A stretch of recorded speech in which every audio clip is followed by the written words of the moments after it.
Hello everyone, Kevin here, and I want to welcome you to this Gobbler's Roost adventure. Now today, I called my buddy Joe and asked him if he would like to come along on a turkey hunt with me. I told him I needed a cameraman because yesterday I tangled with a gobbler. And I had all I can do to work the gobbler and work the camera. Actually, I couldn't work the camera because the gobbler was in so close and their eyesight is so sharp. I couldn't work the camera. Well, I didn't get that gobbler. I had an epic adventure with him, but I didn't get that gobbler. But today, Joe agreed to come in and be my cameraman and do the calling and help me achieve my goal of getting a turkey with my Edward Middleton antique 1800's black powder shotgun. Ole Fire and Brimstone. Yep, Ole Fire and Brimstone. Well, I was certain that we were going to have an epic battle with a gobbler right away, and right away it was pretty evident to me and Joe that the gobbler wasn't roosted where I thought he was going to roost. He wasn't there. And we started walking and calling like we had done years and years before. I've hunted with Joe many, many years. And we both got to a point where we kind of knew, well, it was almost over. Nothing was happening. So I needed a video, and here we had a video of us walking around and calling and nothing happening. And so we decided to do a what's in your turkey vest video. And I kind of knew I had an idea. I had a smidge of an idea what was in Joe's turkey vest. So he puts out his turkey vest, and Joe is very knowledgeable, and he collects turkey calls, and he's collected them for many, many years. And he's going through talking about D.D. Adams calls and different calls like that, and he's demonstrating the calls, and before we know it, we got a gobbler going. And we got to scramble because my gun's leaning against a tree. I don't have my face mask, my gloves, nothing. We scrambled. We got ready. We started calling him.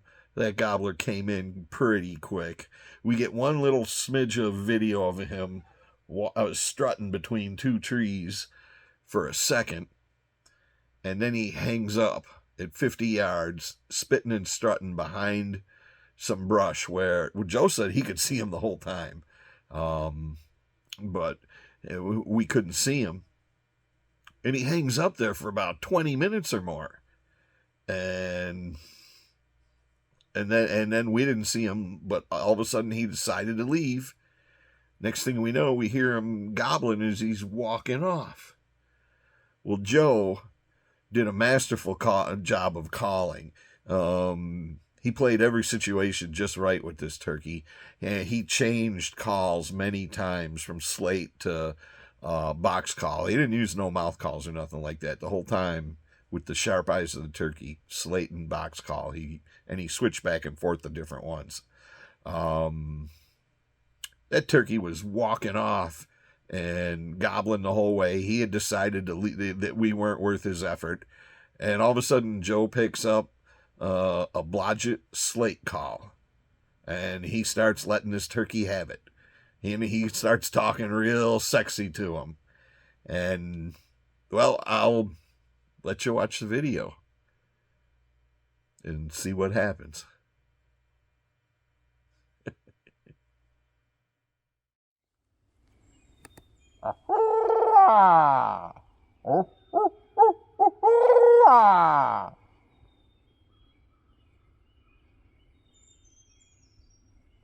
Nothing.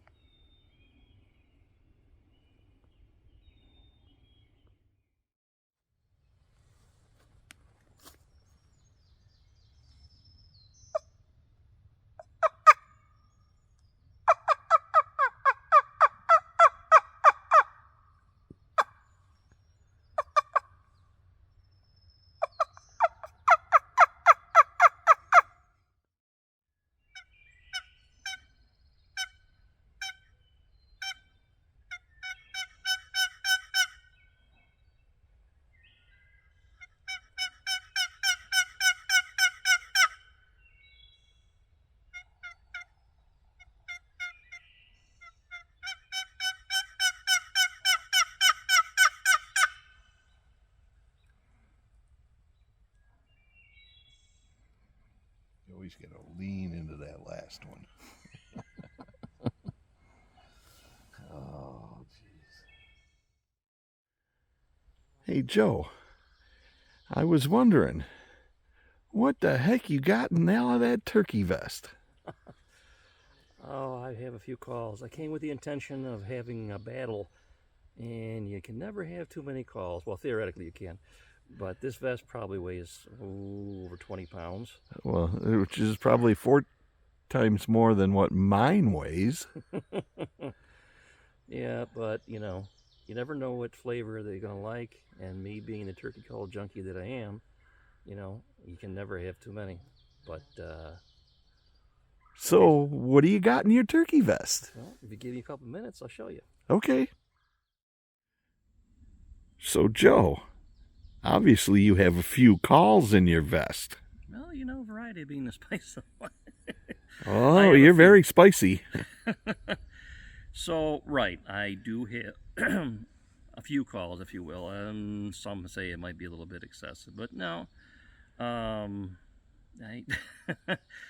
I have several box calls, several trumpets. I have all types of friction calls, scratch boxes, slates, just a whole myriad of things I've collected over the years. This is just a small sample of my collection as I have it. These are my go-to calls. You know, they do get results. They're not just turkey calls. That's one thing that, you know, people say, oh, you got those noisemakers, those turkey callers, what are you doing, those crazy things? Well, they're instruments, they're not just calls. Everyone has their own sound, tonal pitch, and whatnot, and they're all unique in their own way. You know, is the way they put together, the types of woods that are used on them. They have different tones and pitches, and they all sound different in the woods. They may be the same 3-note chord, but I will say that they're all unique in their own way. I mean, we have I have a couple right in front of me right here. This was made by a Mr. Ernest Cotton from Warner Robins, Georgia. This thing is just an awesome call. I'm not sure the year on this call. You may have dated somewhere. Anyway, corncob striker, trowel call, slate. Nice sound.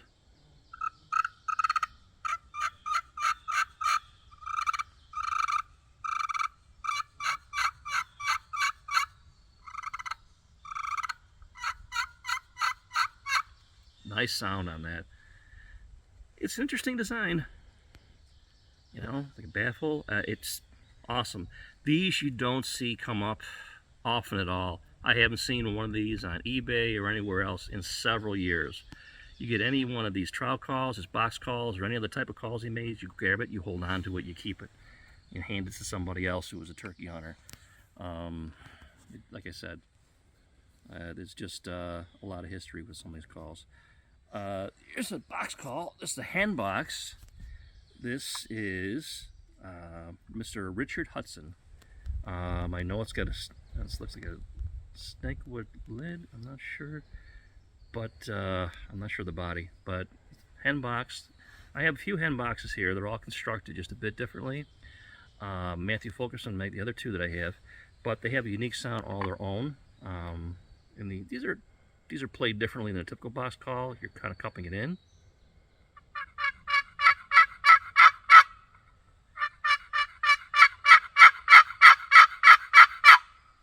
And that carries. That really carries, especially a nice calm day like today, beautiful bluebird day. It really carries when it goes out there, I tell you. Nice sound to it. I'm getting beat up over here. But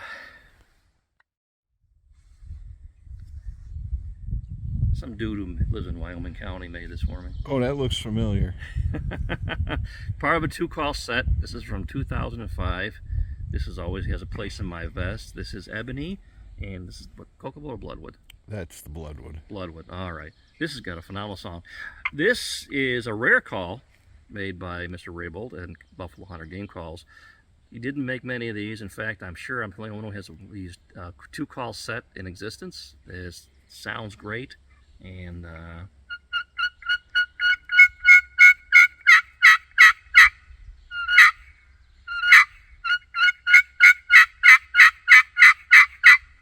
really reaches out there. It's hard to believe. It's such a almost like a pocket call, and it's just so loud and shrilly. It's great. Just the call is heavy. It's a great wood. It's very dense, and it just goes out there and reaches out there, especially on a windy day. Just phenomenal. You know, I have several trumpets. I'm not going to play them all. There's a few. I'll grab this up here. Ralph Permar. Nice sound. I was playing it earlier. I mean, it really, really reaches out there. Just echoes out there. Another one is African Blackwood from Mr. Marlon Watkins.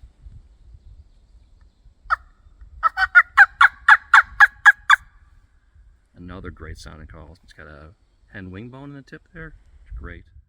One that's, you know, I have that's kind of special in many ways is this one right here. This box call was made by Mr. Audie Tipton. This was a student of Mr. Mike Roman. He was in North Tonawanda on Linwood Avenue. He passed away several years ago. This is made out of 100-plus-year-old black walnut. And this is as close as I've seen to one of Mike's original ones. Mike Roman was a gentleman. He taught me how to use a diaphragm call. He had the patience of a saint.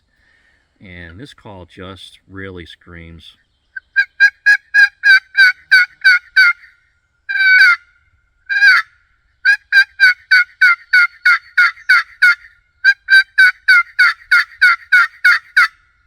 Got a nice sound to it. Here's an older Blodgett call from the 97, I believe. Yeah. This slate is, I'm not sure. This is like Jim Blodgett did the carving on here. You can't find these anymore. They're just not around. And if you do, they're from someone's collection. They're liquidating, but you just don't see them.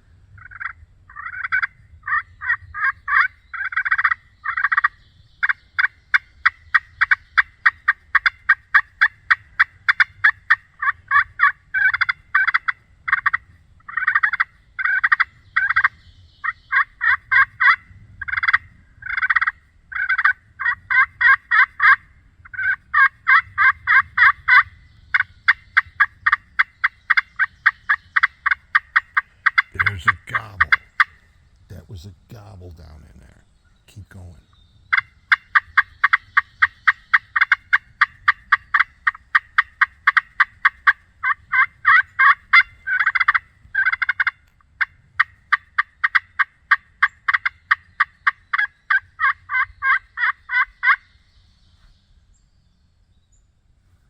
There was a gobble down in there. No kidding.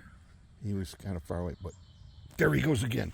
We just record, just turn it on now and then we record. Try the higher pitch. What's that? Try a higher pitch.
Oh my goodness.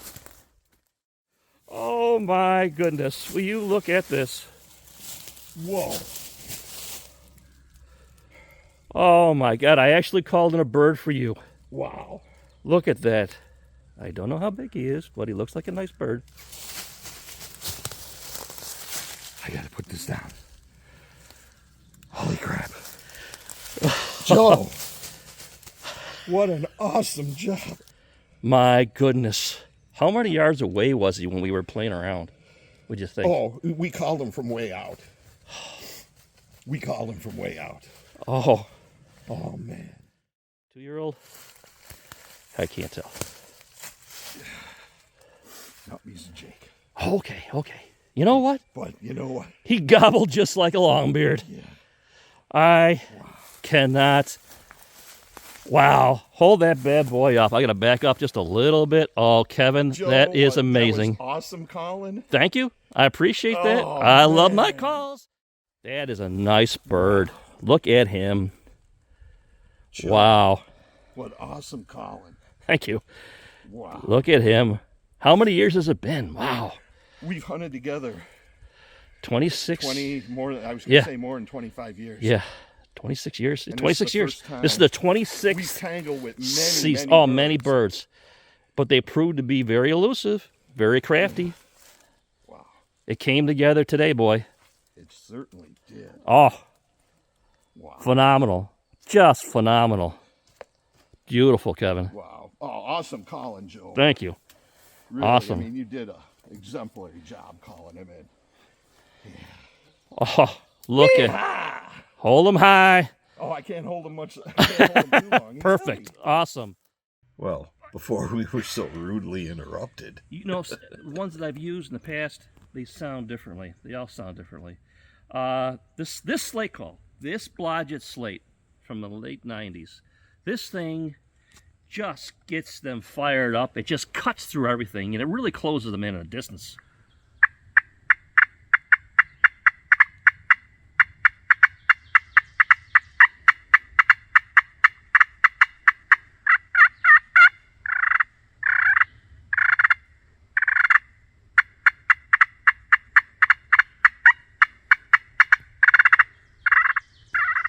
Get real subtle.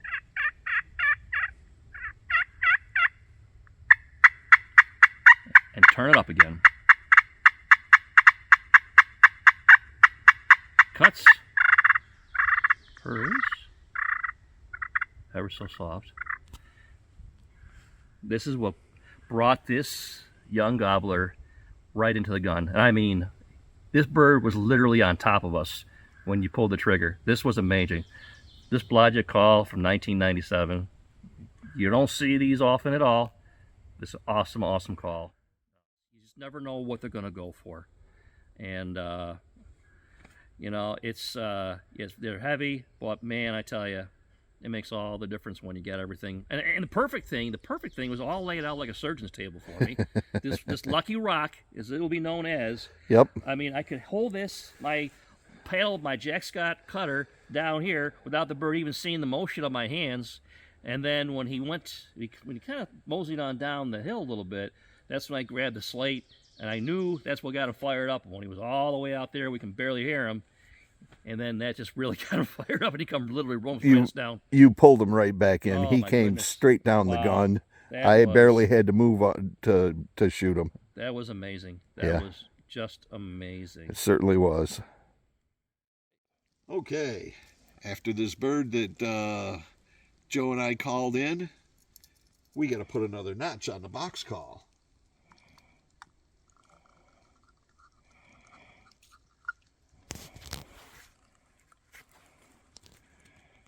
Started out kind of small.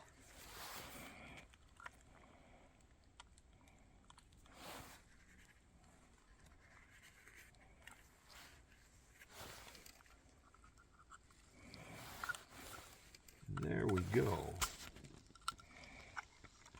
One fresh new notch Nice.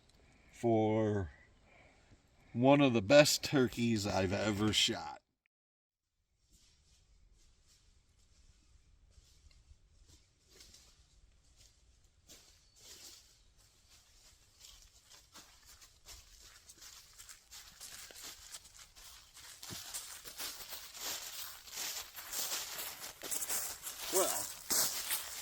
Oh, that was an awesome hunt. Without question. That was just an amazing finish. What started out as just doing a little introduction to calls and what I had in my vest, to getting a gobble, to pulling them in, to playing this game of back and forth, about 25 yards. This went on for a good 15, 20 minutes. I mean, it seemed to last forever. And he was fanning, and he was just standing around. Then all of a sudden, it looked like he was losing interest and started walking away. I knew that if it was now or never. Whatever you said at that point, Joe. I just laid it on thick, grabbed that slate call, sharp cutting, purring. He came straight down the gun, and Ole Fire and Brimstone let him have it. You hammered him. You hammered him. Yeah. I was able to see the whole thing. He just dropped. I mean, that was just wonderful. Yeah. With an excellent conclusion to the morning. It was an excellent conclusion. Joe, I want to thank you so much for coming along, for doing the calling, for showing everybody. Joe has been a lifelong turkey call. Well, I don't know about lifelong. 30 years. 30 years, pretty close to lifelong turkey call collector and hunter. And he was just showing you a portion of his calls. I hope you enjoyed it. I'm Kevin, this is Joe, and I want to thank you for coming along on this Gobbler's Roost adventure. I'd give you my thumbs up, but how about the Edward Middleton Fire and Brimstone? That works just fine. All right. Yeah. I gotta put this guy down because he's heavy.